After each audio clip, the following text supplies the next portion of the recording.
नमस्कार, मी श्वेता. महाराष्ट्राचे महानिर्णय या विशेष कार्यक्रमात तुमचं मनपूर्वक स्वागत. सुरुवातीला पाहूयात एक महत्त्वाची बातमी.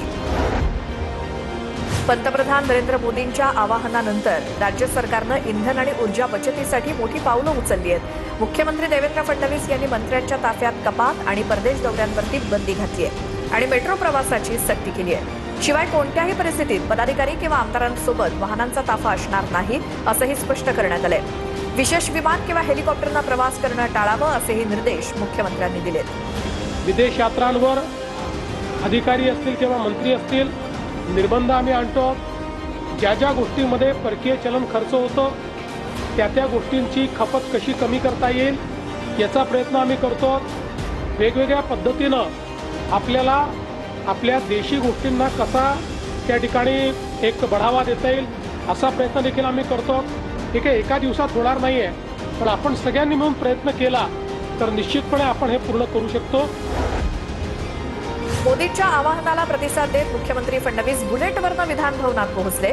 बुलेटवर फडणवीसांच्या पाठीमागे आशिष शेलार बसले होते, तर मुख्यमंत्र्यांनी पुन्हा मंत्रालय टू वर्षा असा बुलेटनंच प्रवास केला. शिंदेंनीही इलेक्ट्रिक कारनं प्रवास केला.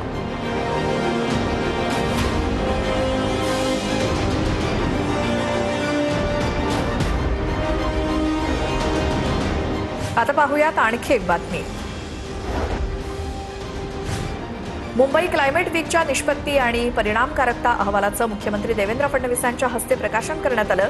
मुंबई क्लायमेट वीकच्या दुसऱ्या पर्वाचं आयोजन 22 ते 26 फेब्रुवारी 2027 दरम्यान मुंबईमध्ये केलं जाणार आहे अशी घोषणा यावेळी करण्यात आली. अहवाल प्रकाशनाला उपमुख्यमंत्री एकनाथ शिंदे, सुनेत्रा पवार यांच्यासह इतर मंत्री आणि अधिकाऱ्यांची उपस्थिती होती. राज्याच्या औद्योगिक आणि तंत्रज्ञान क्षेत्राला मोठी गती देण्यासाठी मुख्यमंत्री देवेंद्र फडणवीस यांच्या उपस्थितीत उद्योग विभाग आणि एम इंटेलिजन्स लॅब यांच्यात सामंजस्य करार करण्यात आला. या करारातून 1,14,000 कोटींची गुंतवणूक, तर मुंबई महानगर प्रदेशामध्ये integrated green data centre park आणि AI कम्प्यूट हब उभारलं जाणार आहे. हा प्रकल्प पूर्णपणे अक्षय ऊर्जेवरती आधारित असेल, ज्यामुळे पर्यावरणाचं रक्षणही होईल. उच्च तंत्रज्ञान क्षेत्रामध्ये कुशल आणि निमकुशल अशा 8,000 तरुणांना रोजगाराची संधी त्यामुळे मिळणार आहे. यावेळी उद्योगमंत्री उदय सामंत यांच्यासह उद्योग विभागाचे प्रमुख अधिकाऱ्यांची उपस्थिती होती. मुख्यमंत्री देवेंद्र फडणवीस यांचं ड्रीम प्रोजेक्ट असलेल्या नागपूर विमानतळाचा कायापालट होणार आहे.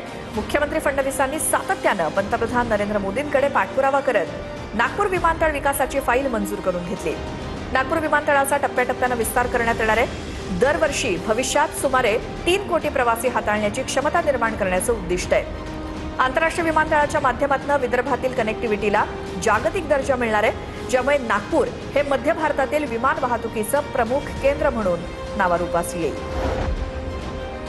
पुण्याच्या बारामती तालुक्यातील होळमध्ये उपमुख्यमंत्री सुनेत्रा पवार यांच्या हस्ते 45 मॉडेल प्राथमिक केंद्राचं लोकार्पण करण्यात आलं.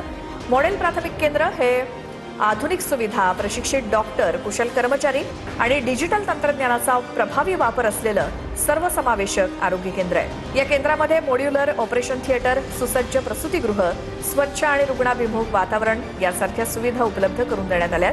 त्यामुळे ग्रामीण नागरिकांना शहरासमान दर्जाची आरोग्य सेवा आपल्या गावातच मिळणार आहे. लोकार्पणाच्या वेळी आरोग्यमंत्री प्रकाश आंबेडकर यांच्यासह प्रशासकीय अधिकाऱ्यांची उपस्थिती होती. साताऱ्यातील तापोळा अहिर या कोयना जलाशयावरती बांधण्यात येणारा केबल स्टे ब्रिज 95% पूर्ण झालाय. उपमुख्यमंत्री एकनाथ शिंदेंचा पहिला ड्रीम प्रोजेक्ट पूर्ण होण्याच्या मार्गावरती आहे. उपमुख्यमंत्री शिंदेंनी या पुलाची पाहणी केल्यानंतर समाधान व्यक्त केलं. 175 कोटी रुपये खर्च करून हा केबल स्टे पूल तयार केलाय. अत्याधुनिक पद्धतीने उभारलेल्या या पुलाला 43 मीटर उंचीची विविंग गॅलरी असणार आहे. त्यामुळे पर्यटकांना कोयना बॅकवॉटर आणि सूर्यास्ताचं विहंगम दृश्य बघता येणार आहे. सोळशी आणि कांदाटी खोरं या पुलामुळे जोडलं जाईल. याचा फायदा दुर्गम भागातल्या लोकांना होणार आहे. नाशिक त्र्यंबकेश्वरमध्ये पुढील वर्षी सिंहस्थ कुंभमेळ्याचं आयोजन करण्यात आलंय. कुंभमेळ्याच्या बोधचिन्हाचं मुख्यमंत्री आणि दोन्ही उपमुख्यमंत्र्यांच्या हस्ते अनावरण करण्यात आलं. सह्याद्री अतिथीगृहावर बोधचिन्ह अनावरण कार्यक्रम पार पडला. बोधचिन्हासाठी कुंभमेळा प्राधिकरणाच्या वतीनं स्पर्धेचं आयोजन करण्यात आलं होतं. या स्पर्धेत 3,000हून अधिक स्पर्धकांनी सहभाग घेतला. या स्पर्धकांमधून 3 उत्कृष्ट स्पर्धकांचा मुख्यमंत्र्यांच्या हस्ते सत्कार करण्यात आला. साधू महंत यांच्या मार्गदर्शनातून कुंभमेळ्याचं भव्य दिव्य आयोजन करणार असल्याचं मुख्यमंत्री फडणवीस म्हणाले. महाराष्ट्राचे महानिर्णय या विशेष कार्यक्रमात आता वेळ झाली इथेच थांबण्याची. नमस्कार.